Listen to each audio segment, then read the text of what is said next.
Hello guys, welcome back to growth India. मैं आशा शर्मा आपके लिए आज लेके आई हूँ टैली सब्जेक्ट। इस टैली सब्जेक्ट में मैं जो फीचर्स या कुछ जो टॉपिक आपसे आज पढ़ाने वाली हूँ वो उन बच्चों के लिए जिनको ऑलरेडी टैली की बेसिक नॉलेज है। तो आप लोग कुछ एडवांस फीचर्स अगर सीखना चाहते हैं टैली के, तो वो फीचर्स देखने के लिए, सीखने के लिए आप हमारी वीडियोज़ के साथ अपडेटेड रह सकते हैं। तो आज के टॉपिक के बारे में बात करते हैं। आज का टॉपिक है BOM, that is bills of material. Bills of material topic जो यूज़ किया जाता है वो टॉपिक जब आप कोई फिनिश गुड्स फाइनल प्रोडक्ट तैयार कर रहे हैं, अगर आपकी कंपनी मैन्युफैक्चरिंग है तो मैन्युफैक्चरिंग के वक्त जो उसमें कंपोनेंट्स लगते हैं उन कंपोनेंट की लिस्ट हम तैयार करते हैं इसमें और मैन्युफैक्चरिंग की एंट्री पास करते हैं। तो चलिए आइए एक बार इसका प्रैक्टिकल करके दिखा देते हैं कि आफ्टर इसका प्रैक्टिकल कैसे करा जाता है। चलिए गाइस, तो स्टार्ट करते हैं। जैसे कि मैंने अभी आपको बताया कि आज का टॉपिक है bills of material. Bills of material topic के लिए सबसे पहले यहाँ पर मैंने ऑलरेडी एक कंपनी क्रिएट करके रखी है जिसका नाम है ग्रोथ इंडिया प्राइवेट लिमिटेड। हम अपना काम इस कंपनी के अंदर करेंगे। अब सबसे पहले हम यहाँ पर एक बार जब भी हम कोई काम कर रहे हैं, जैसे कि हमें पता है कि GST तो बेसिक नीड है हमारी, तो सबसे पहले हम GST का एक्टिवेशन देख लेते हैं। अगर आपको GST का एक्टिवेशन नहीं पता है तो एक बार देख लेते हैं। यहाँ पर हम F11 F3 में जाएंगे और अगर आपने GST एक्टिवेट नहीं किया है तो आप यहाँ पर जाकर GST एक्टिवेट करेंगे। यहाँ पर पहला ही ऑप्शन आपको enable goods and service tax का ऑप्शन मिलेगा, GST यस, जो मैंने ऑलरेडी यस किया हुआ है। सेट ऑल्टर GST डिटेल्स, हम इसको भी यस करेंगे। जैसे हम इसको यस करेंगे यहाँ पर आपको कुछ बेसिक ऑप्शंस दिखाई देंगे, जैसे कि आपका स्टेट क्या है, आपका रजिस्ट्रेशन टाइप क्या है। अगर इन सब चीज़ों की नॉलेज आपको नहीं है तो आप मुझे कमेंट सेक्शन में बता सकते हैं। मैं आपको इन सब की डिटेल्स, एक एक ऑप्शन की डिटेल्स आपको मैं ज़रूर बताऊंगी। तो यहाँ पर मैंने बेसिक डिटेल्स यहाँ पर डाल के रखे, जैसे कि स्टेट, रजिस्ट्रेशन टाइप रेगुलर, और यहाँ पर GST कब से एप्लीकेबल है और मेरा रजिस्ट्रेशन नंबर। इस तरह की बेसिक डिटेल्स हमने यहाँ फिल किए। इस स्क्रीन को यहाँ पर आपको कंप्लीट एक्सेप्ट करना है। एक्सेप्ट करने के लिए आप यहाँ पर Ctrl+A की का इस्तेमाल कर सकते हैं डायरेक्टली। याद रखिएगा कि आप लोगों को ये स्क्रीन भी एंड तक एक्सेप्ट करनी है, तो एंड तक एक्सेप्ट करने के लिए या तो आप एंटर प्रेस कर सकते हैं, वरना आप यहाँ पर Ctrl+A की का इस्तेमाल कर सकते हैं। Ctrl+A की आपको किसी भी स्क्रीन को डायरेक्टली एक्सेप्ट करने में मदद करती है। तो अब बात करते हैं बिल्स ऑफ मटेरियल की। तो यहाँ पर तो अभी हमने GST का एक्टिवेशन देखा, बिल्स ऑफ मटेरियल का एक्टिवेशन हम कैसे यूज़ करेंगे, कैसे करेंगे। तो नॉर्मली जितने भी एक्टिवेशंस हैं, फीचर्स वगैरह, वो हमें F11 में मिलते हैं, लेकिन यहाँ पर जो नॉर्मली हमारा जो एक्टिवेशन है बिल्स ऑफ मटेरियल का, वो हमें F12 में मिलता है। अब आप मेन स्क्रीन पर F12 में जाकर अकाउंट्स एंड वो इन्वेंट्री इन्फो जो आपको थर्ड नंबर पर दिखाई दे रहा है, इस पर जाकर आप क्लिक कर सकते हैं। यहाँ पर आपको सबसे सेकंड लास्ट ऑप्शन दिखाई दे रहा है, enable component list details bills of material. आप चाहें तो इसको यहाँ पर BS कर सकते हैं। इसके अलावा मैं आपको दूसरी स्क्रीन पे दिखा देती हूँ कि यह ऑप्शन आपको कहाँ दिखाई देगा। कॉन्फ़िगरेशन स्क्रीन के हिसाब से चेंज हो जाते हैं, तो ये आपको इस स्क्रीन पर एक पर्टिकुलर स्क्रीन पर भी कहीं और दिखाई देते हैं। तो उसके लिए आपको यहाँ पे इन्वेंट्री इन्फो में जाना पड़ेगा। स्टॉक आइटम में आप जाएंगे, क्रिएट पे हम यहाँ पर गए और यहाँ पर हमने जैसे ही F12 प्रेस किया, तो F12 प्रेस करने के बाद आप यहाँ पर देखेंगे कि सबसे लास्ट ऑप्शन ही आपको यहाँ पर दिखाई दे रहा है, enable component list details bills of material. इसको हम यहाँ पर एक्सेप्ट कर देंगे। यहाँ पर अब हमारा bills of material topic accept हो चुका है, bills of material feature accept हो चुका है। यहाँ पर मैं ऑलरेडी कुछ नॉर्मली स्टॉक आइटम में बनाकर रख रखा है मैंने, तो मैं एक बार आपको नज़र दिखा देती हूँ।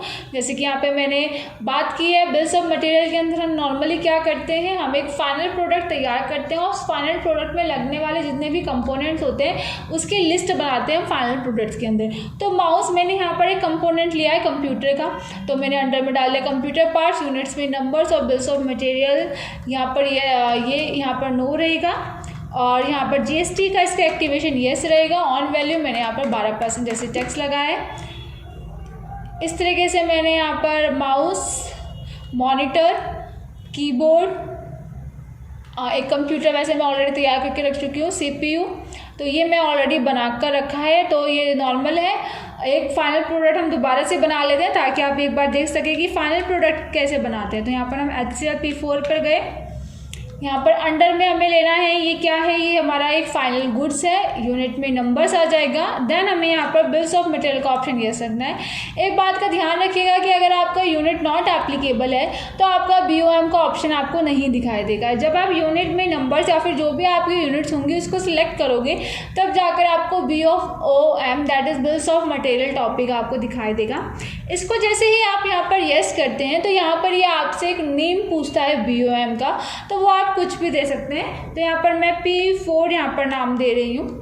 उसके बाद ये आपसे यहाँ पर पूछ रहा है यूनिट ऑफ मैन्युफैक्चर, यानी कि आप जो लिस्ट अभी तैयार देने वाले हैं उस लिस्ट से आपके कितने कंप्यूटर यहाँ पर रेडी होंगे। तो उससे यहाँ पर मेरा एक कंप्यूटर रेडी होगा।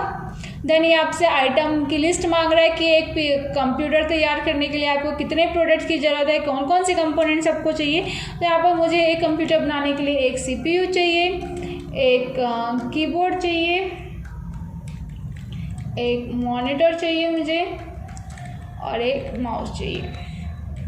तो यहाँ पर मैंने लिस्ट दी है BOM की, जिसमें मैंने ये बताया कि जब भी मैं एक HCL P4 तैयार करूँगी, मैन्युफैक्चर करूँगी अपनी कंपनी में, तो मुझे एक HCL P4 मैन्युफैक्चर करने के लिए ये 4 आइटम चाहिए। एक CPU चाहिए होगा, एक कीबोर्ड चाहिए होगा, एक मॉनिटर चाहिए, एक माउस चाहिए होगा, और भी चीज़ें चाहिए होती हैं, हार्ड डिस्क और मदरबोर्ड एंड ऑल। तो ये जस्ट एक डेमो है, तो ये सिर्फ मैं आपको बता रही हूँ कि आप इस टॉपिक को किस तरीके से यूज़ कर सकते हैं। जो भी चीज़ चाहिए होती है वो हम BOM में उसकी लिस्ट तैयार कर देते हैं। देन यहाँ पर हम GST एप्लीकेबल कर देते हैं ऑन वैल्यू, हम इसके ऊपर जरूर टैक्स लगाएंगे और ये 18% टैक्स हम यहाँ पर इसके ऊपर लगा रहे हैं। एंड देन ये हमने एक्सेप्ट कर लिया। चलिए तो अब बात करते हैं नेक्स्ट। अब यहाँ पर हम स्टॉक आइटम बना चुके हैं, अब हमें यहाँ पर मैन्युफैक्चरिंग की एंट्री पास करनी पड़ेगी। तो मैन्युफैक्चरिंग की एंट्री के लिए हमें यहाँ पर एक मैन्युफैक्चरिंग जर्नल नाम से वाउचर भी बनाना पड़ेगा। तो उसके लिए हमें वाउचर टाइप पे जाना है, क्रिएट पर जाना है और यहाँ पर एक वाउचर तैयार करना है। तो इस वाउचर का नाम हम दे देते हैं मैन्युफैक्चरिंग जर्नल।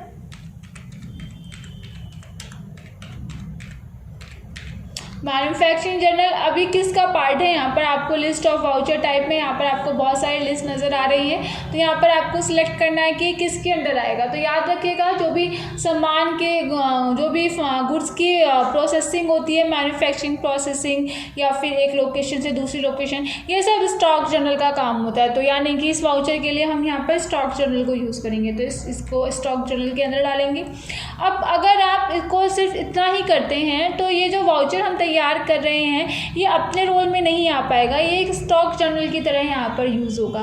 तो अगर हम इसे मैन्युफैक्चरिंग जर्नल की तरह यूज़ करना चाहते हैं तो यहाँ हमें एक ऑप्शन दिखाई देगा स्क्रीन पर, यूज़ एज मैन्युफैक्चरिंग जर्नल। हमें यहाँ पर इस ऑप्शन को येस करना है। जब आप इस ऑप्शन को येस करोगे तब जाकर आप इसे एक मैन्युफैक्चरिंग जर्नल वाउचर की तरह यूज़ कर पाओगे। इसे एक्सेप्ट कर लेते हैं। देन आते हैं हम अपनी एंट्री पर, अकाउंटिंग वाउचर पर। अब हम यहाँ पर ऐसा करते हैं, पहले परचेज की एक एंट्री पास कर लेते हैं। जो प्रोडक्ट हमें मैन्युफैक्चर करना है उसका कुछ आइटम्स तो हमारे पास होने ही चाहिए। कैश में परचेज कर लेते हैं। चलिए तो हम पहले CPU खरीद लेते हैं। रेट आ गया।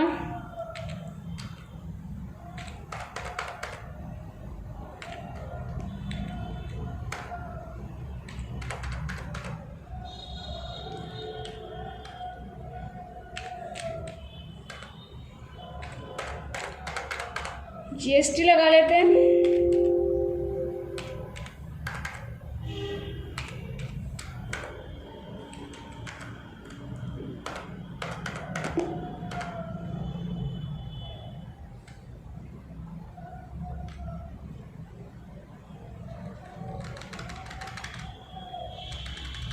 GST ऑटो नहीं डिडक्ट हो रहा है क्योंकि यहाँ पर रजिस्ट्रेशन टाइप में मैंने अनरजिस्टर्ड कर दिया था, इसलिए।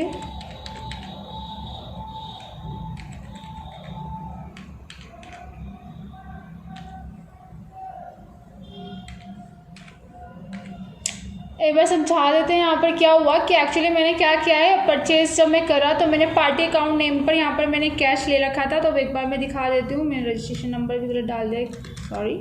तो यहाँ पर मैंने क्या किया है, जब मैंने पार्टी अकाउंट नेम में कैश सेलेक्ट किया है तो कैश सेलेक्ट करते वक्त यहाँ पर टैली ये आइडेंटिफाई नहीं कर पा रही है कि जो रजिस्ट्रेशन जिस डीलर के साथ हम डील कर रहे हैं वो डीलर क्या है, वो रजिस्टर्ड है, अनरजिस्टर्ड है, कंपोजिशन डीलर है, वो कैसा डीलर है। तो उसके बेसिस पर फिर वो GST डिडक्ट कैसे करेगी। तो यहाँ पर मैंने जब नंबर डाला था उसे रेगुलर सेलेक्ट कर लिया है, तो अब यहाँ पर वो GST डिडक्ट कर रही है क्योंकि मैंने यहाँ पर बताया कि जो उसका रजिस्ट्रेशन है मेरे सप्लायर का वो रेगुलर है। तो उसके अलावा आपको यहाँ पर उसका रजिस्ट्रेशन नंबर भी मेंशन करना पड़ेगा अगर आप यहाँ पर कैश में सामान परचेज करते हैं। तो यहाँ पर हम नंबर मेंशन कर देते हैं। चलिए, तो अब आप देख सकते हैं कि मेरा CGST कट चुका है, पहले मेरा CGST नहीं कट रहा था। अब बात करते हैं SGST की।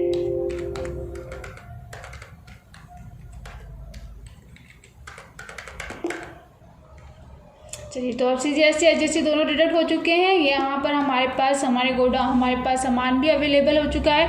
अब बात करते हैं मैन्युफैक्चरिंग की कि मुझे यहाँ पर 5 HCL P4 रेडी करने हैं। तो मैन्युफैक्चरिंग की जब मैं एंट्री बनाऊंगी तो मुझे यहाँ पर मैन्युफैक्चरिंग जर्नल वाउचर चाहिए। तो एक बार डिफरेंस देख लेते हैं जो वाउचर अभी हमने क्रिएट किया था उसके बीच में और जो एग्जिस्टिंग वाउचर हमारे पास होता है उसके बीच में। तो यहाँ पर हम Alt F7 प्रेस करते हैं। Alt F7 की होती है आपकी मैन्युफैक्चरिंग जर्नल की और स्टॉक जर्नल की। तो पहले स्टॉक जर्नल पर आता है। तो नॉर्मली ये हमारी स्क्रीन है स्टॉक जर्नल की जिसमें हम मेंशन करते हैं सोर्स कहाँ से आया, डेस्टिनेशन यानी कि वो गया कहाँ पर। और अब बात करते हैं हमारे मैन्युफैक्चरिंग जर्नल की जो हम वाउचर अभी बनाया है हमने। मैन्युफैक्चरिंग जर्नल की जो स्क्रीन है वो कुछ इस तरीके से है जिसमें आपको पहले मेंशन करना है कि आप कौन सा प्रोडक्ट तैयार कर रहे हो। तो हम तैयार कर रहे हैं HCL P4। BOM में आप यहाँ पर देख सकते हैं कि P4 ऑटोमेटिकली यहाँ पर आ चुका है। देन वो आपसे पूछ रहा है कि आप कितनी क्वांटिटी तैयार कर रहे हैं, कितने P4 तैयार कर रहे हैं। उसके हिसाब से आप यहाँ पर देखेंगे एक HCL P4 में जो हमने उसके कंपोनेंट सेट किए थे कि भाई एक HCL के लिए हमें इतने आइटम्स की ज़रूरत है। तो यहाँ पर आप देख सकते हैं कि CPU, keyboard, monitor, mouse automatically आ चुका है, लेकिन उनका क्वांटिटी और रेट अब तक नहीं आया है। वो जैसे ही मैं यहाँ पर क्वांटिटी फिल करूँगी उसका इफेक्ट आपको नीचे ऑटोमेटिकली देखने को मिलेगा। चलिए एक बार टाइप कर लेते हैं कि मैं 2 HCL P4 तैयार कर रही हूँ। तो यहाँ पर आप देखिए कि उसने ऑटो फिल कर दिया है क्वांटिटी के हिसाब से, कीबोर्ड और मतलब ये सब रेट और क्वांटिटी उसने ऑटो फिल कर दी है। तो अब हमने यहाँ पर बता दिया कि भाई एक HCL P4 बनाने के लिए हमें इतने कीबोर्ड, इतने माउस, इतने मॉनिटर, इतने CPU चाहिए और इस रेट पर चाहिए। इतना रेट लग गया है हमारा, यानी कि अब तक हमारा 12,500 तक का खर्चा आ चुका है 8 HCL P4 तैयार करने के लिए। अब यहाँ पर हम जाते हैं सीधा टाइप ऑफ एडिशनल कॉस्ट जहाँ पर मैं अभी आकर रुकी हूँ। टाइप ऑफ एडिशनल कॉस्ट में हम यहाँ पर क्या मेंशन करते हैं, जब हम कोई गुड्स तैयार कर रहे हैं तो वहाँ पर ना कुछ एक्स्ट्रा एक्सपेंसेस भी होते हैं, labour charge, packing charge, power. तो वो सारे एक्स्ट्रा एक्सपेंसेस हम यहाँ पर उसकी गुड्स की कंपोनेंट्स में उस फाइनल प्रोडक्ट की कॉस्ट में ऐड करते हैं। तो जितने भी एक्स्ट्रा एक्सपेंसेस हैं वो आप यहाँ पर ऐड कर सकते हैं। यहाँ पर पावर में ऐड कर रही हूँ, जैसे कि फॉर एग्जांपल मेरे को 2,000 रुपये का खर्चा आ गया है इन कंप्यूटर को तैयार करने में। और वेजेस लगा देते हैं हम यहाँ पर, वेजेस मेरे 3,000 के वेजेस यहाँ पर लगाए हैं। तो उसके हिसाब से पहले 12,500 के खर्चा हो रहा था, लेकिन एडिशनल एक्सपेंसेस 5,000 के हो चुके हैं, यानी कि मेरे जो कंप्यूटर हैं उनके 8 कंप्यूटर की कॉस्ट बैठ रही है 17,500, यानी कि एक कंप्यूटर यहाँ पर ऑलमोस्ट पड़ रहा है 8,750 का। यहाँ पर आप देख सकते हैं, नहीं पर कंप्यूटर 17,500 का पड़ रहा है यहाँ पर। तो ये देख सकते हैं आप। आई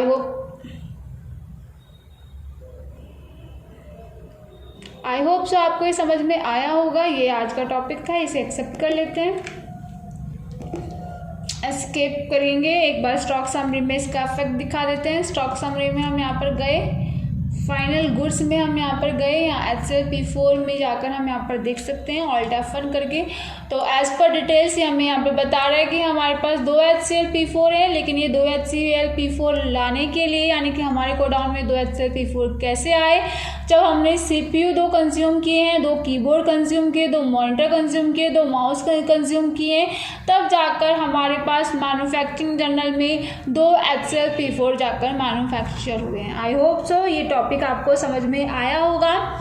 जिन बच्चों के पास घर में कंप्यूटर या फिर लैपटॉप है वो बच्चे एक टैली का डेमो सॉफ्टवेयर डाउनलोड कर सकते हैं और उससे जो भी मैं टॉपिक पढ़ा रही हूँ घर बैठकर प्रैक्टिस कर सकते हैं। मैं डिस्क्रिप्शन में एक लिंक दूंगी जहाँ से आप टैली का डेमो सॉफ्टवेयर डाउनलोड कर पाएंगे और जो भी मैं पढ़ाऊँगी उसको आप अच्छे से रिवाइज कर पाएंगे।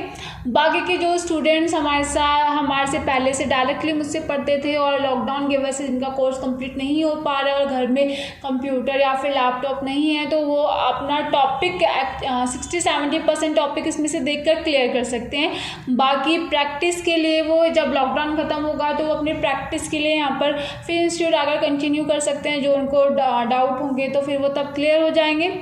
तो आई होप सो आपको ये वीडियो पसंद आई होगी। अगर आई है तो प्लीज़ लाइक सब्सक्राइब कर दीजिएगा और कमेंट सेक्शन में बता दीजिएगा अगर कोई प्रॉब्लम होगी, कोई ऑप्शंस अगर आपको समझ में नहीं आए हैं, मैंने कोई डायरेक्टली काम किया है, कुछ दिक्कत है तो प्लीज़ वो भी कमेंट सेक्शन में बताइएगा ताकि मैं वो पॉइंट्स आपके क्लियर कर सकूँ।